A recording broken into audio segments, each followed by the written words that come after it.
Alright guys, what is up? I am PDFTCG, and today we're going to be doing something a little bit different. This is not going to count towards my video for the week. Today I'm going to be doing the deck profile of the thing that I've thrown together. Now I haven't done a tremendous amount of playtesting with this. When I did test it against my own Polysium deck, it did alright, especially considering I think Polysium directly counters what this deck does. So the general concept behind this deck, I call it Starvation Tempo. And the general concept is a Shios deck, although it doesn't focus too heavily on the actual planet card Shios.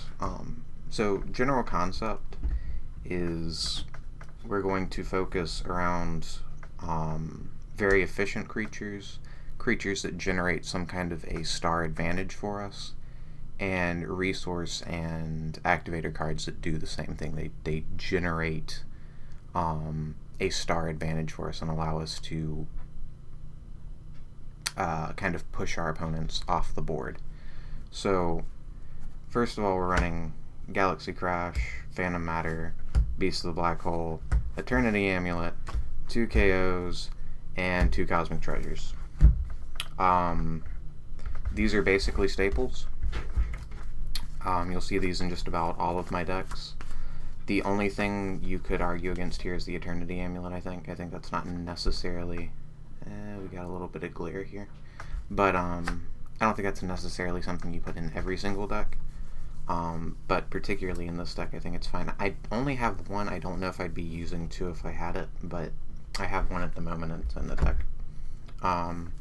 I'm also running 2 Rella Hex Mines, which aren't...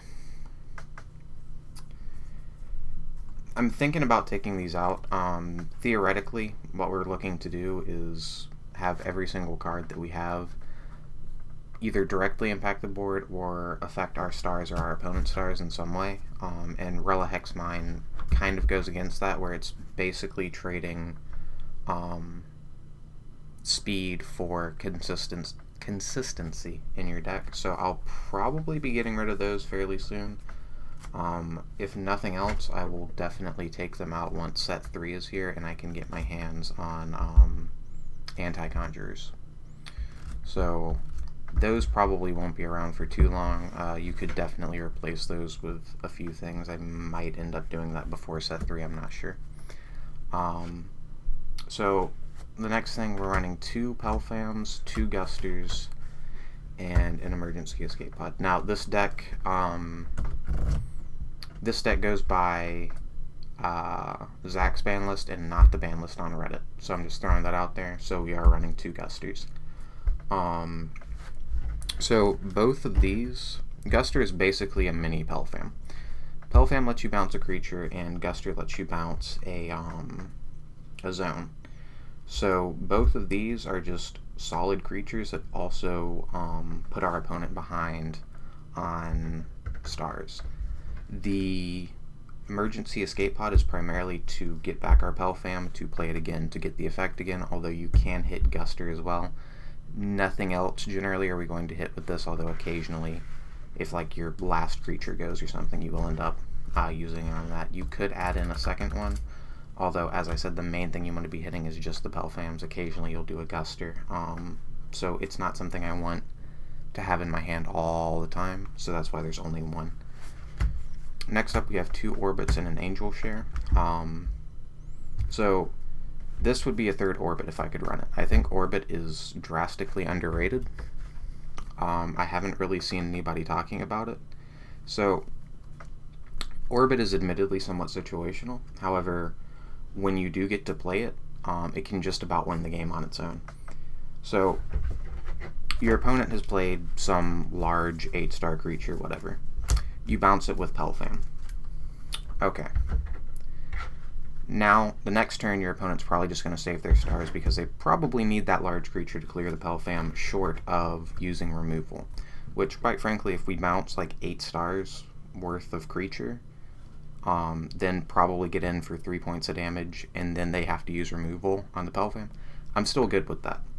But if they don't, they're probably going to save up 4 stars, then drop it on the next turn to just kill the Pelfam. However, after one turn of saving, you can drop the orbit, drop them back down to 0. Then on their turn, they still can't save. They still can't save stars on the next turn because they go back to you the next turn. So this effectively drops their stars to 0 twice, assuming you can get yourself to 0. One thing, there was a version of this deck where I was playing Sindel, excuse me, instead of Shias, and I would use Quatrayaga in conjunction with the orbits to have an easier time dropping myself to 0 without buying zones. So that is an alternate version of the deck. The reason that I'm running Shias is primarily just for the 4-star Shias beat sticks. The Quatrayaga deck also kind of contradicts what the deck is supposed to do, since Quatrayaga basically just throws your stars away and isn't terribly efficient with what you get back, even though you can set up for bone ladders and stuff like that. Next, we're running Slush Infestation. I think most people understand that this card is good. I think a lot of people don't understand exactly how good this card is. So yes, you can only have one on your opponent's planet at a time, and we're running 2. So your opponent plays their first creature zone, and you throw a Slush Infestation on it. They now have to pay 4 stars to get their next creature zone, basically putting them behind an entire turn. They play their creature zone, and then they have 1 battle zone, and you just drop this on their battle zone. Now they have to pay another 4 stars, effectively eating another turn before they can ever attack. Another option with Slush Infestation is generally your opponent is only going to leave up 1 empty resource zone for playing, their regular resources on top of whatever permanent resources they have, which means if you're going in for a big play, you're about to drop a Pelfam, bounce their creature, and swing in with another creature for a total of 7-8 points. You can drop this onto their single resource zone, and they can't Beast of the Black Hole you, Erratic Void you, any of that nonsense. So these are extremely good, and again, they go with the theme of the deck of just forcing your opponent to pay more and more stars just to get anything on the board. Also works really well with Guster, because if you play it in their creature zone, they play their second creature zone for 4 stars. You play Guster, they have to pay another 4 stars to get their first creature zone up, basically.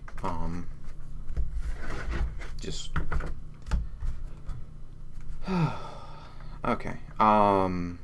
So the next card is 2 Lava Behemoths. So this deck creates a lot of opportunities to bounce your opponent's creature, get it back in their hand. It generates a lot of opportunities to just get in for a turn or 2. And so we're playing a lot of the Shias creatures. In fact, we'll go ahead and go over them. We got an Aubade Commander, we got 2 Pyronites, 2 Magmols, and then 2 Tonics. Tonics is just a really good 4-star creature. You could replace it with Bold Whips or Manflakis if you wanted to. Those will get in for a little bit more damage. However, these sit there and grow, so just preference really. But this way, every time we bounce something with a Pelfam, every time we KO something, we can get in there while we're starving them out, is the general concept there. Those are just kind of beat sticks. And then the last few things are things that are going to speed us up. So 1-star dealer, somewhat situational. You would probably take it out if sideboarding was a thing. You'd take it out against Pelisium. We've got 2 creature conjurers and 2 Fraxels. Fraxel is great. If you can play this thing on, the first few turns, kill whatever creature they have, then get it revenge killed, you can drop a a Pelfam or a Lava Beast on the next turn, even if you paid your last 4 stars for the Fraxel. And I am getting text. But yeah, this deck, from what I've seen, seems to do pretty well. Like I said, I haven't gotten as much playtesting in with it as I would like. However, it did reasonably well against my Pelisium deck, which I believe is probably the biggest counter to this, just because starving Pelisium out of stars doesn't do a whole lot. You're like, oh yeah, you're out of stars, and then they play a duple drop for 2 and summon a Cranchan. You're like, oh yeah, that's cool, that's fine. But I think if sideboarding was a thing, this deck would be able to deal with Pelisium reasonably well, and then any other deck, I imagine, it shouldn't have too much trouble with. So let me know what you think. Let me know if you feel like there's anything that I missed that should be in the deck, or anything that I wasn't thinking of that would cause problems for this deck. I would love to hear some input on it. Anyway, I think that's about it. Thanks for watching, and have a nice day.